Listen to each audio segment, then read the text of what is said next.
When's the last time that you can remember, Howard, that there was this much excitement for the Eagles? Well, there's always excitement, but not like this. When you say this much excitement, it's taken a while. You have to go back, I don't know, 7 years, 8 years, when they were competitive and had a chance at the playoffs. 2004 is when they went to the Super Bowl. They made playoffs after that, and they made a lot of conference championship games. But I guess it's been 6 to 8 years before you had, at the last time you had this kind of excitement. When you think about it, they're the best. Well, they're the best team in the division, but they might be the best team in the NFL. I'm not a believer in the New England Patriots, and I'm certainly not a believer in Pittsburgh because the way the Steelers struggled on Sunday against Indianapolis is ridiculous. So tell me what team that you think right now is better than the Eagles, and I think you'd be hard-pressed. You could say the Patriots, okay. You could say the Patriots because they have Tom Brady.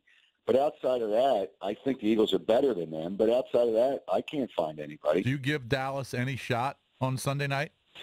Well, because they're desperate. Desperate teams sometimes have to do desperate things. But they got an owner that tells the head coach what to do. That's a mistake. They've got a problem. Now, they may get some players back, but they're going to lose their linebacker, Sean Lee. I don't think Sean Lee is going to play with his hamstring injury on Sunday. So that's big. The tight end, Zach Ertz, will abuse them. You know, it's funny.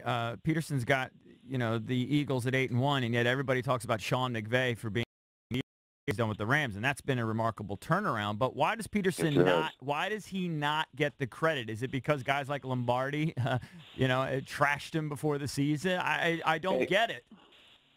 Mike Lombardi has got to, and he will not admit how ridiculous his comment was. What his comment was, he's the least qualified person to be a head coach in the NFL in his 30 years in the NFL. Well, there's so many other coaches. I mean, look at that dope in New York right now. The Eagles had Rich Kotite. What a loser he was.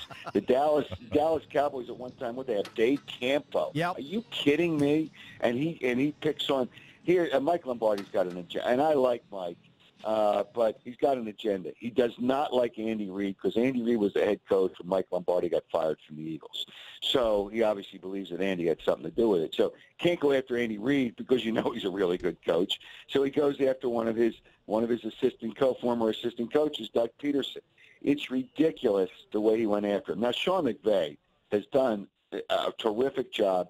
Jared Goff has really turned it around. People thought, well, what a mistake that was. Well, it's obviously not a mistake now, and he's really good. And the Eagles are going to play them this year in Los Angeles.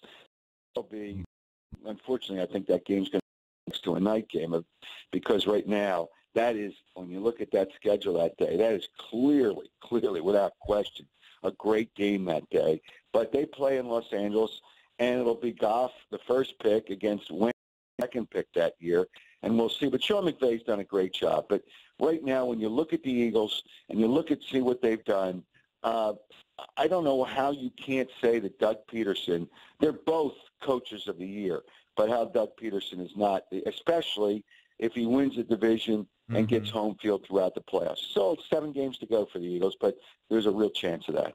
I think you know by now, after being on this show for several years, that we're not blind homers for the Skins. I mean, in fact, of the 4 of us, only one of us is a Skins fan, but yet we want to see the team do well. But I think we're fairly objective. We're kind of lukewarm on Jay Gruden. We don't know. I mean, he's a great guy. I mean, a great guy to have a beer with. He's very 500-ish. His record is actually below 500. What is your take? Because at full strength, I think you've seen potential when they were healthy and they played the Raiders. I mean, it was a dominating performance.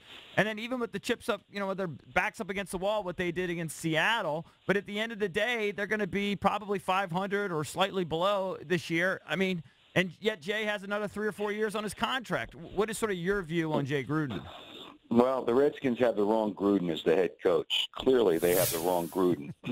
I'm not a big fan of Jay Gruden. He might be a nice guy, and you guys cover him, and I don't. So, he probably is a nice guy, but he's not a coach that's going to take you anywhere. They won one division, and everybody, I guess, in Washington, you guys got all excited. But you really weren't that kind of team. And I don't think you're ever going to, ever with Jay Gruden, be that kind of team again. But you can't keep on changing coaches Right. And the quarterback, all that nonsense with the quarterback, you got to keep him because there's nobody else. You've got to have a quarterback. And I don't know if he's a great quarterback, but he's certainly a very good quarterback. And when they won in Seattle, that was stone-cold luck. I don't think Seattle's a very good team offensively. Even though they scored all those points against Houston, you see how good Houston's defense is. It's brutal. So I don't really give much credence to that win. Listen, a broken clock's right twice a day. Mm-hmm. So the Redskins win a game in Seattle, and you might think they're kind of back. They're done. And you know they're done, and I know they're done, and they know they're done.